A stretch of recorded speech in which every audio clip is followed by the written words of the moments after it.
요즘 대학교에 탄핵 관련 대자보가 많이 붙었다는데 알고 있었어? 그래, 최상병 특검 거부 이후 대학생들이 공정과 상식이 사라진 이 사회에 대해 실망하고 잘못된 명령으로 젊은이가 죽은 지 1년이 다 되어가도록 각종 의혹만 난무하니 분노할 수밖에. 한심한 건 이 정권은 사태의 심각성을 모르고 있는 것 같고, 설마 비커 속개구리처럼? 그나마 다행이라면 다행히 최근 들어 국힘 내에서도 반발의 소리가 조금씩 나오고 있다는 거야. 반발? 그래, 지금 최상병 사건 관련 통신 기록들이 속속 나오면서 이 사건은 윤석열을 정조준해서 가고 있잖아. 그러다 보니 대통령실과 국힘 의원들이 위기를 감지하고 억지 논리로 방어를 하려고 엄청 애쓰고 있고. 그게 방어한다고 방어가 되나? 안 되지. 국민이 바보가 아니니까. 오히려 갈수록 의혹만 커지고 하루빨리 특검으로 사건의 진상을 낱낱이 밝혀야 한다는 국민적 여론만 높아져 가고 있잖아. 뉴스 보니까 뭐가 막 드러난 것 같던데. 그래, 너도 뉴스 보는구나. 수상한 통화 기록들이 드러난 건데 간략히 정리하면 2023년 7월 31일에 이종섭 장관이 자신이 이미 결제한 수사 기록을 갑자기 경찰에 이첩하지 말도록 지시를 내렸는데,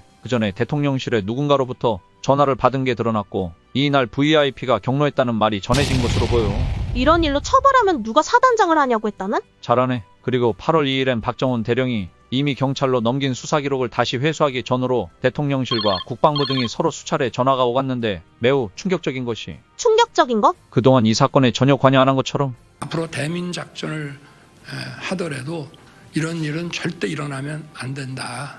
이렇게 좀 질책성 당부를 한 바 있습니다. 이렇게 뒤로 빠져있던 윤통이 휴가 중임에도 우즈벡으로 출장을 간 이종섭 장관에게 개인 휴대폰으로 3차례나 전화를 걸었다는 게 드러난 거야. 술 좋아하니까 보드카 맛이 어떠냐고 물었나 보네. 차라리 그랬으면 낫겠다. 아무튼 공교롭게도 이날 수사 기록은 다시 국방부로 넘어왔고, 이후 수사 기록을 재검토한 국방부는 원래 과실치사 혐의로 적시된 8명 중 임성근 사단장 등을 제외한 후 대대장 2명만 혐의자로 해서 사건을 경찰로 다시 이첩한 거야. 오비이라? 그래, 이렇게 뭔가 대통령과 대통령실이 최상병 사건에 개입한 듯한 의심스러운 정황들이 속속 드러나다 보니 대통령실 관여 이것은 전혀 아니고요.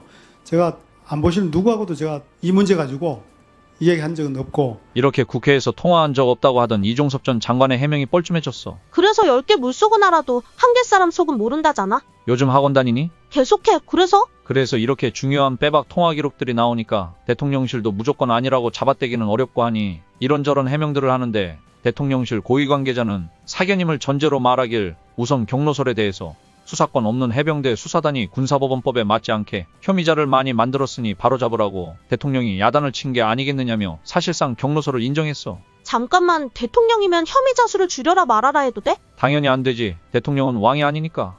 그리고 3차례 개인 휴대폰으로 이종섭 장관과 통화한 부분에 대해선 최상병 관련 내용은 거론되지 않았다고 했어. 이걸 지금 국민들더러 믿으라고 하는 말인지는 모르겠지만 국힘 의원들은? 국힘 의원들도 어떻게든 커버를 쳐보겠다고 애쓰고 있지. 경로설 부인할 때는 언제고 이제는 경로가 죄냐고 하는 의원이 있지 않나? 성일정 의원? 잘하네. 그리고 대통령과 장관의 통화는 수사 외압 여부 판단에 전혀 영향을 미치지 않는다며 통화한 사실은 어쩔 수 없이 인정하지만 통화 녹음이 나오지 않았으니 관련 없다는 식으로 몰고 가려는 의원도 있고 말이야. 손바닥으로 하늘을 가릴 수 있다고 생각하는구나? 그래. 그런데 그나마 다행으로 국힘의 젊은 의원 중 한 사람인 김용태 의원이 국민들께서 납득할 만한 설명이 필요하다고 하며 억지를 부리는 다른 국힘 의원들의 의견에 반기를 들었어. 그러면서 첫 번째로 이종섭 전 장관이 7월 30일 수사 결과 및 이첩 내용을 결제한 후 하루도 안 되어 번복한 과정이 석연치 않고, 두 번째는 해병대 수사단이 업무상 과실치사 혐의자를 특정하는 것 자체가 월권이라더니 국방부 조사본부가 재조사하여 경찰에 이첩한 결과 역시 업무상 과실치사 혐의자로 2명을 특정했는데, 결국 혐의자가 8명에서 2명으로 줄었을 뿐 기초조사 및 이첩 방식은 같아 보인다며 시정하려고 했던 것에 대해 설명이 필요하다라고도 했어. 맞아. 박중영 조사와 국방부 조사와 절차가 무슨 차이야? 그러니 김용태 의원도 설명이 필요하다고 하는 거야.